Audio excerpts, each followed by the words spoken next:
Welcome back.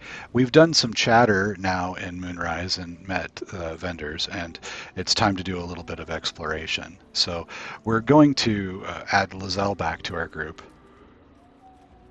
Greetings.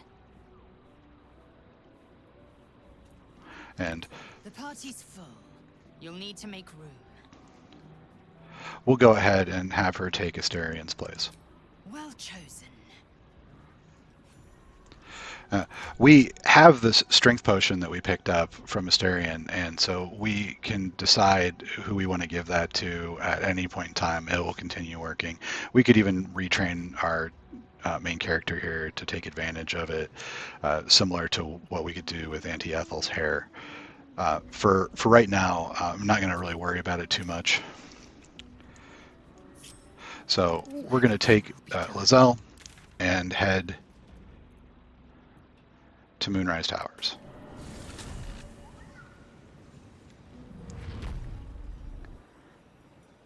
And we're going to prep to do some throwing of things.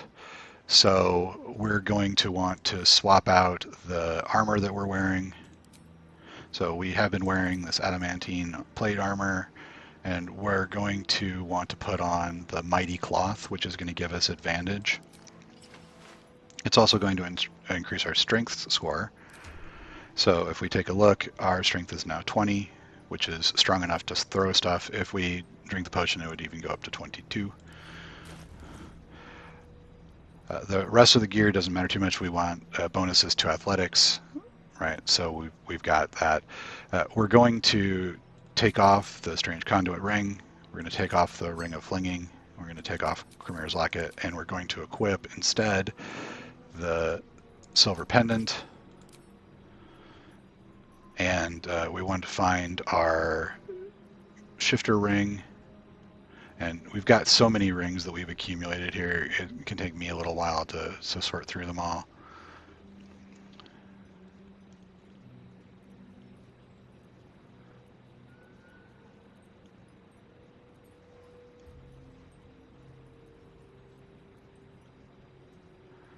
Okay, Whispering Promise, there's the 2 warding rings, Strange Conduit, Snowburst.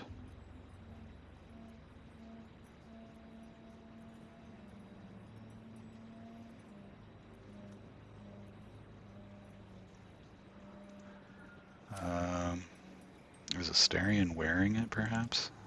Double check.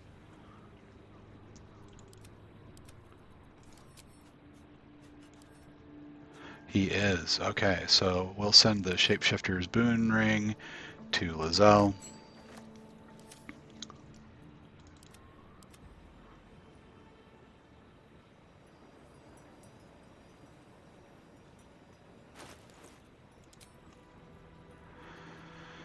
And here we go. All right, so she's going to disguise herself. It doesn't really matter what you pick, so we'll pick the dwarf. One true way. Because really what we're just looking to get a hold of is the Mark of the Shifter bonus.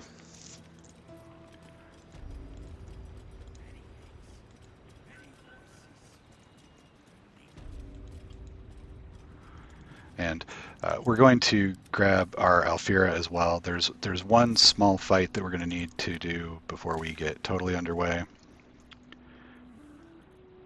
So, Moonrise Towers.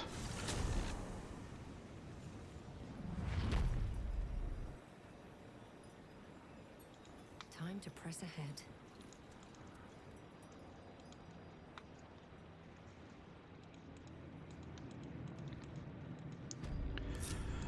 So we're going to start exploring the tower. Again, we haven't gone in, we haven't seen Ketheric, and we don't want to, so we want him stuck in the throne room until we tell him that we want him to leave. So we're going to climb up this ladder over by the goblins that are eating, and we're going to walk across the beams.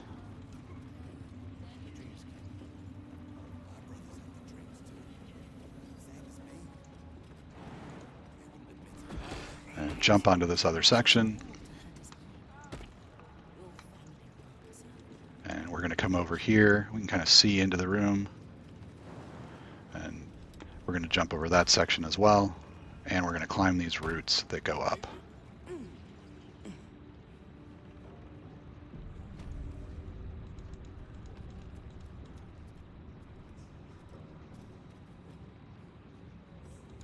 All right, so once we're both up here, hey, it's a chest, right?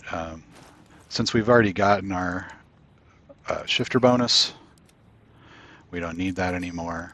We will re-equip our strange conduit ring.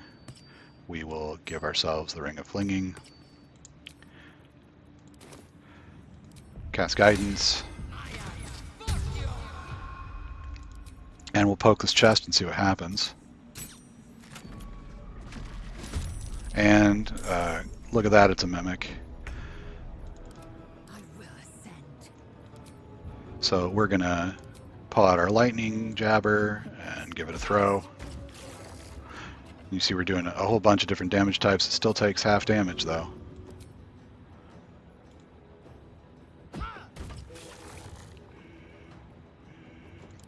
What now? And our bard's going to take a couple shots.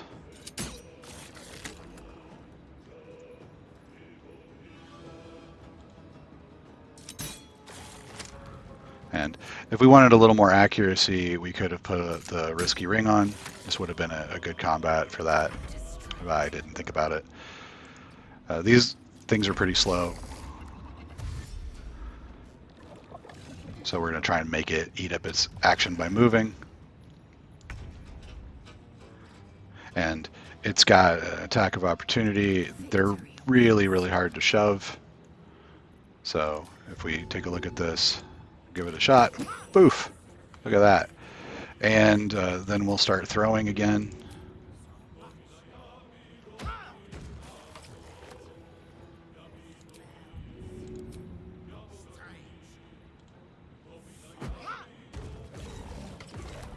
Alright, so another dead mimic.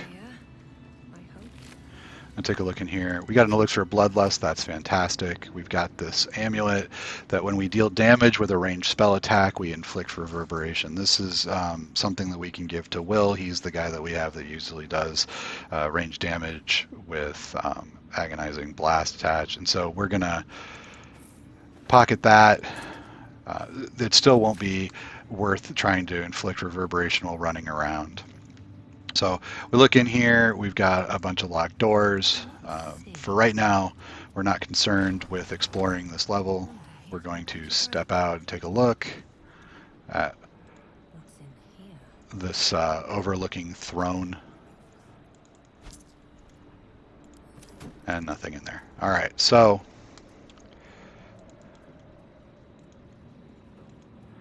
we'll come back in. Oh my God, that managed to push us over the top for weight. Alright, so let's sort, and we'll send this back to Lae'zel. And we'll take a look at the door. We're just going to lockpick it.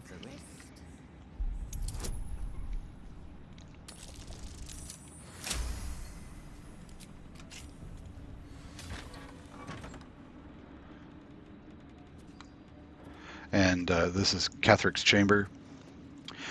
Oftentimes you would find his dog in here, but the dog is currently down with its master. There's a hidden spot on the floor here where we can find the Elder Brain domination plot from Gortash. So it explains kind of what's going on in the game. We also have this opulent chest. This is the thing we want to get into.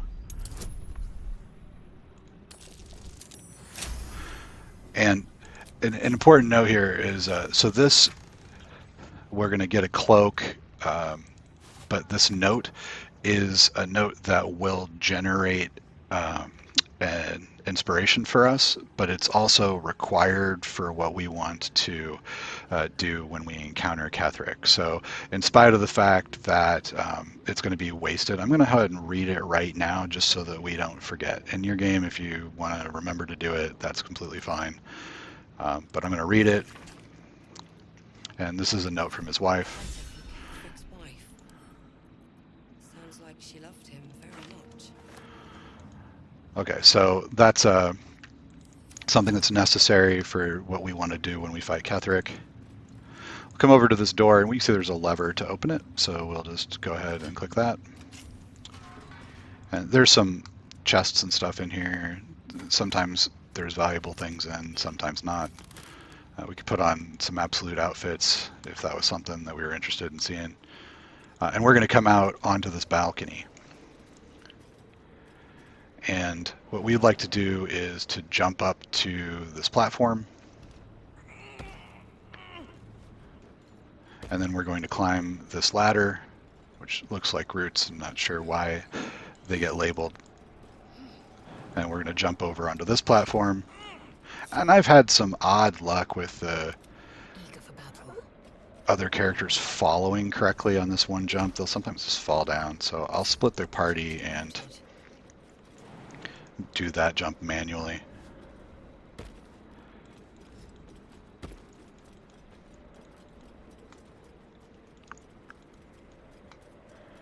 And we'll come over to these gargoyles. They're not hostile, but we're going to make them hostile in just a second. So we'll come over and light these candles up. And then we're going to select our ranged weapons and dip so that our weapons are on fire. Take a quick look and see what the shadows are like. And of course, it'll turn around for no reason right there. And we're just going to shoot. And they're surprised. So we'll run in and we'll shoot again. And that's one.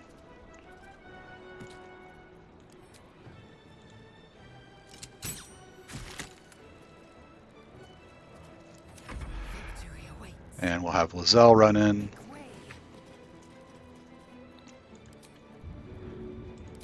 And we're going to do throw number one. We'll do throw number two. And this thing is probably not going to make it through the round, and that's okay.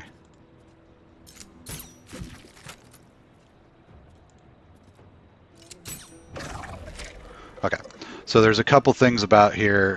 One is that this leads to an area where we can crawl down where there's a broken part of the wall. We'll come back to that.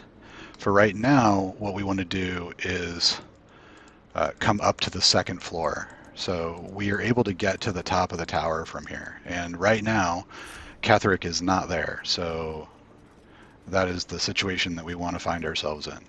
So we're going to grab Lae'zel and jump up onto this wooden structure, and we're going to cast Enhanced Leap. And we're going to overhead view and scroll as far as we can. And then we'll jump up to the top of the tower.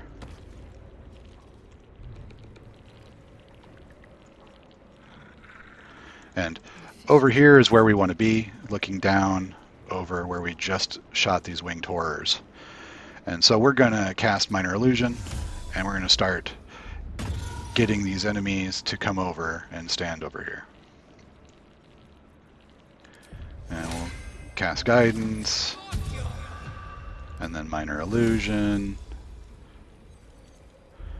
And Minor Illusion's a bit of a problem, since sometimes we'll get folks to stand in the wrong spot or make it difficult to control them by standing where we want to put the cat.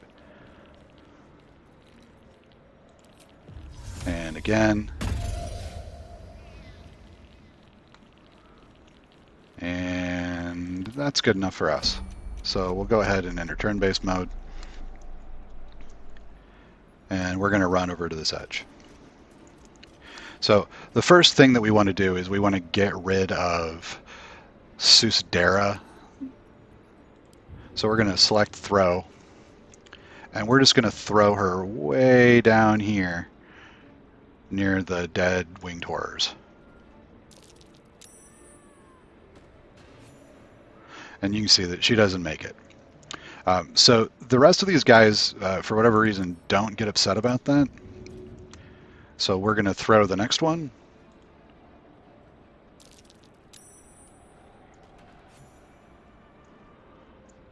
And then we'll just go ahead and exit turn-based mode. And we'll cast another minor illusion.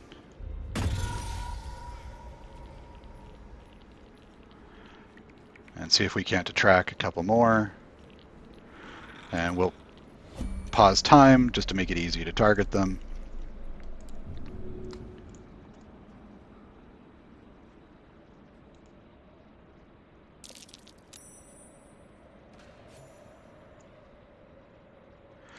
And because they're not reacting when we throw them, it doesn't really matter if we fail this check.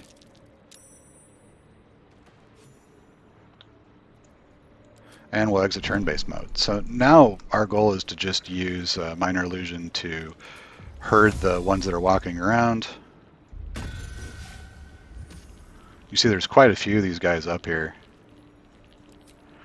And these are the same monsters that we would end up fighting when we get to the tower later in the act.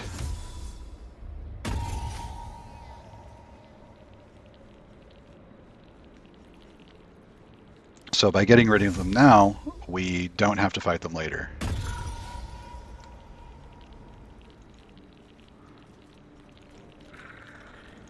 And we'll stop time.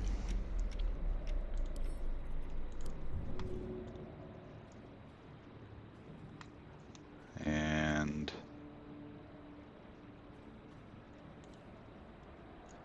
not sure what's going on there. We'll step to the edge maybe.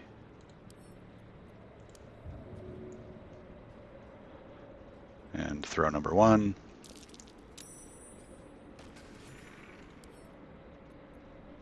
And throw number two.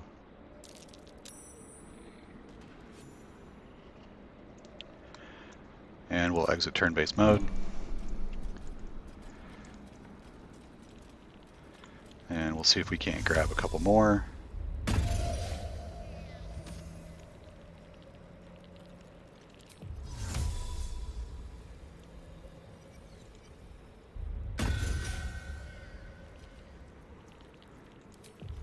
They're a little slow on the timing.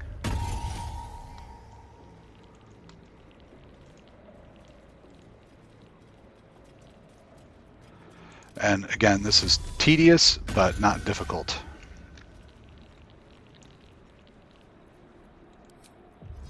So when they start to walk away, we'll try and lure them over here.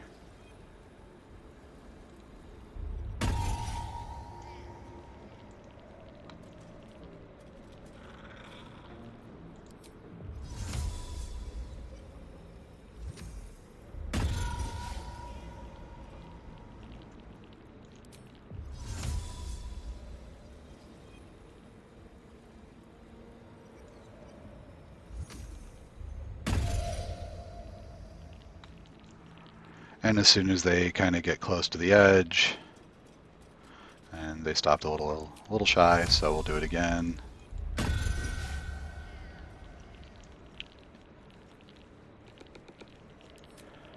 And we'll put on turn-based mode and throw.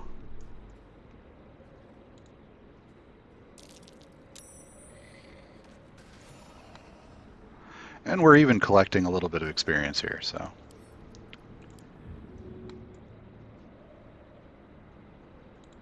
And throw.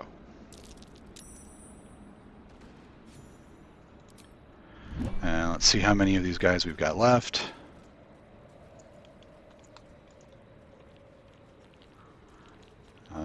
One. I think we got the guy from over here, so this is the last one we've got.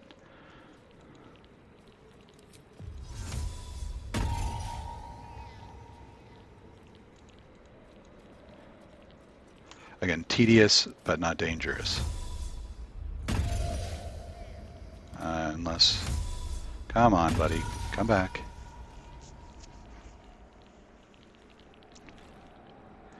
It's not really a buddy of mine, since I'm planning on hurling him off the side of this building.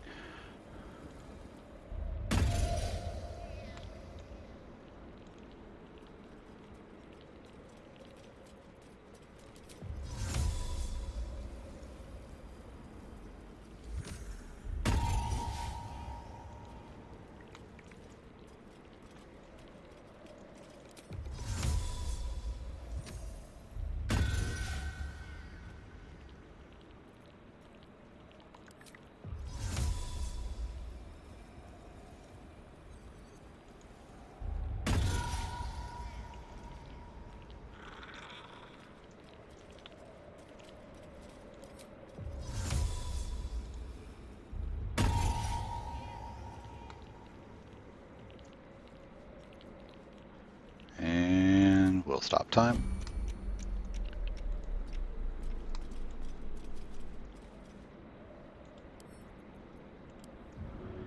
And select throw, and throw him to his death. All right, so that's it for that. And let's have a look at what's up here.